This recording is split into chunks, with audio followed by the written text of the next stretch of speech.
ఉన్నాను. మంత్రిగా పనిచేశాను, ప్రతిపక్షంలో కూడా సభ్యుడిగా పనిచేశాను. నా 21 సంవత్సరాల్లో క్వశ్చన్ మీరు చదివినప్పుడు మంత్రి గారు సీట్లో లేనటువంటి మొదటి సందర్భం ఈరోజు 21 సంవత్సరాల చరిత్రలో చూశారు. కొన్ని సందర్భాల్లో ఏదైనా ప్రత్యేకమైన కారణం వల్ల సభ్యుడు రాకపోతే మంత్రి గారికి ఏదైనా అర్జెంట్ ఉంటే ఇన్ఫార్మ్ చేస్తారు, క్వశ్చన్ పోస్ట్పోన్ చేసి తర్వాత తీసుకుంటారు. బట్ వెన్ స్పీకర్ కాల్స్ తప్పకుండా మినిస్టర్ గారు అక్కడ ఉన్న సందర్భం ఉంది. అయినా సభ గౌరవాన్ని హుందాతనాన్ని దృష్టిలో పెట్టుకొని నేను వదిలేస్తున్నాను. అధ్యక్ష, ఈరోజు గౌరవనీయులు బట్టి విక్రమార్క గారు గౌరవనీయులు ఉప ముఖ్యమంత్రి బట్టి విక్రమార్క గారు నేను అడిగిన ప్రశ్నకు వారు సమాధానం ఇచ్చారు. రాష్ట్ర ప్రభుత్వం ఎఫ్ఆర్బిఎం కింద తీసుకున్న అప్పులు 51,277 కోట్లని చెప్పారు. అఫ్కోర్స్ ఈరోజు ఉదయం నేను రిజర్వ్ బ్యాంక్ ఆఫ్ ఇండియాది కూడా రిపోర్ట్ తీసుకున్న పొద్దున్నే నెట్లో. ఈరోజు కలిపితే ఇంకో 3,000 కోట్లు పెరిగింది. ఆల్రెడీ ఇంతకుముందే 2003వ తారీఖు 5వ తారీఖు తీసుకున్నారు. ఇవాళతో కలిపితే ఇంకో 1000 పెరిగింది. 55,277 కోట్లు ఎఫ్ఆర్బిఎం కింద తీసుకున్నారు. కార్పొరేషన్ గ్యారంటీల కింద 61,991 కోట్లు తీసుకున్నారు. 10,099 కోట్లు గ్యారంటీ లేకుండా తీసుకున్నారు.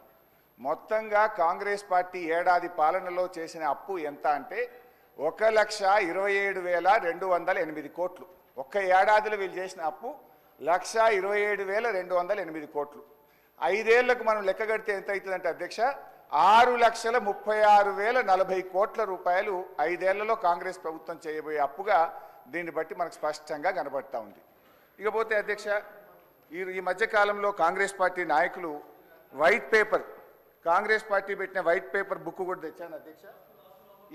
ఇది వైట్ పేపర్. అదేవిధంగా బట్టి విక్రమార్క గారు ఈ సభలో పెట్టిన పేపర్.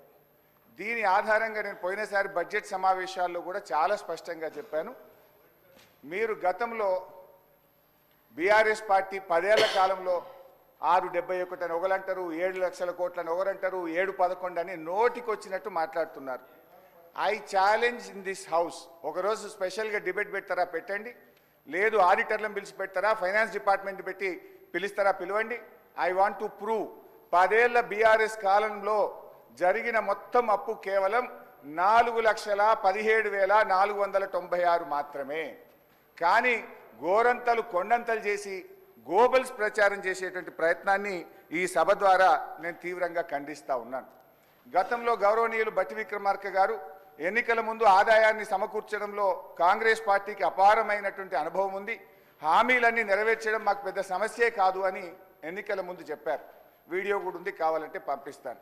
ఇప్పుడు అధికారంలోకి వచ్చిన తర్వాత ఏమైంది, ఏడాది అయింది, హామీలు ఎప్పుడు అమలు చేస్తారంటే అప్పుల పేరు చెప్పి తప్పించుకునేటువంటి ప్రయత్నం చేస్తున్నారు.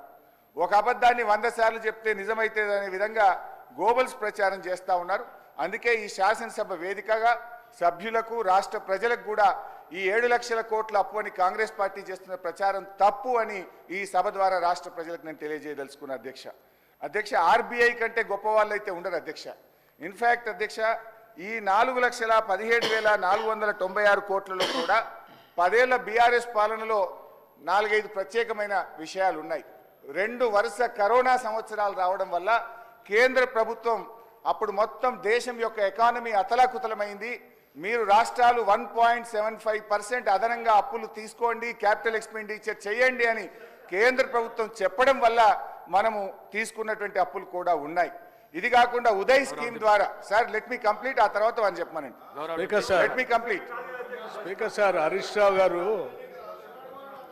సభలో చాలా సంవత్సరాల నుంచి ఉన్నా అని చెప్తా ఉన్నారు. వారికి అన్ని రూల్స్ తెలుసు, నిబంధనలు అన్నీ తెలుసు. క్వశ్చన్ అవర్లో క్వశ్చన్ అడుగుతారు, సమాధానం చెప్తాం. క్వశ్చన్ ఉంటుంది కానీ వారు షార్ట్ డిస్కషన్ లాగా ఉపన్యాసం చెప్పుకుంటూ పోతా ఉన్నారు. మరి వారికి అనుభవం లేకనా, కావాలని సభను తప్పుదోవ పట్టించడం కోసం చేసే ప్రయత్నమా? మీరు అడిగారు, ఈ అప్పుల పైన మీరు తప్పుదోవ పట్టిస్తూ ఉన్నారు, గోబల్స్ ప్రచారం చేస్తున్నారు, ఏదంటే సభలో చర్చ పెట్టండి. ఎస్, మేము రాగానే సభలో చర్చ ఉండాలనే వైట్ పేపర్ పెట్టా మీరు చేసిన తప్పులు అన్నిటినీ. మళ్ళీ కావాలని అడుగుతుంటే మాకేం అభ్యంతరం లేదండి.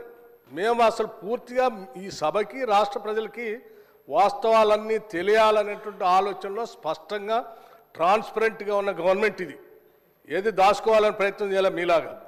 సో మీరు వాళ్ళ చర్చ పెడదామన్నా ఫైన్, షార్ట్ డిస్కషన్కి వీఆర్ రెడీ. మీరు ఏదో ఏ ఫామ్లో ఇస్తారో ఇవ్వండి, గౌరవ సభాపతి గారికి ఇవ్వండి, వారి అనుమతితో వారు ఇస్తే టైం ఇస్తే we are ready to debate sir. అంతేగాని ప్రశ్నలంతా వదిలిపెట్టి మొత్తం పాత కథలన్నీ చెప్పుకుంటూ వారి చరిత్ర అంతా చెప్పుకోవడానికి ప్రయత్నం చేస్తే అది వినటానికి మేము ఈ ప్రశ్న క్వశ్చన్ అవర్ ఇట్లా వేస్ట్ చేయొద్దు అధ్యక్ష. ఎవరు భుజాలు తడుముకుంటున్నారో స్పష్టంగా అర్థమైంది, ప్రజలైతే చూస్తున్నారు. అయితే అయితే అయితే గౌరవ డిప్యూటీ స్పీకర్ గారి యొక్క సవాల్ను నేను స్వీకరిస్తా ఉన్నా. ఆల్రెడీ బీఆర్ఎస్ పార్టీ తరఫున మేము ప్రివిలేజ్ మోషన్ ఇచ్చాం. Privilege motion on honourable deputy CM we have given sir. That privilege motion is pending. Sir సభ మళ్ళీ సభను కూడా మళ్ళీ తప్పుదో పట్టిస్తున్నారు అధ్యక్ష. మళ్ళీ తప్పుదో పట్టించిన అంటే లేస్తే సత్యదూరమైన మాటలు మాట్లాడటం తప్ప వాస్తవాలు మాట్లాడితే తల పగిలిపోతారు అని ఏమైనా శాపం ఉందని నా అనుమానం అధ్యక్ష. వీళ్ళకి అస్సలు వాస్తవాలు మాట్లాడరు అధ్యక్ష, అన్ని సత్యదూరాన్ని. ఏంది ప్రివిలేజ్ మోషన్? మీరు ఆ ప్రివిలేజ్ మోషన్ ఇచ్చేది అధ్యక్ష. వీళ్ళు ప్రివిలేజ్ మోషన్ ఇస్తారా సభా నిబంధనల గురించి, సభా నియమాల గురించి? దేనికి ప్రివిలేజ్ మోషన్ అధ్యక్ష? దేనికి? నిన్న చూపించాను నేను అధ్యక్ష. రూల్స్ బుక్ వాళ్ళ హయాంలో తయారు చేసింది. పాత రూల్స్ బుక్ అన్నిటిని కూడా మార్చేసి వాళ్ళకు అనుకూలంగా ఉండేటట్టుగా రూల్స్ బుక్ అంతా తయారు చేసుకొని సభలు పెట్టి ఆ రూల్స్ బుక్లో ఏం చూపించారు అధ్యక్ష? స్పష్టంగా ప్లకార్డ్స్ తీసుకొని రావద్దు, స్లోగన్స్ ఇవ్వద్దు, పొరపాట్లు చేస్తే వాళ్ళ మీద చర్యలు తీసుకోవాలని చెప్పి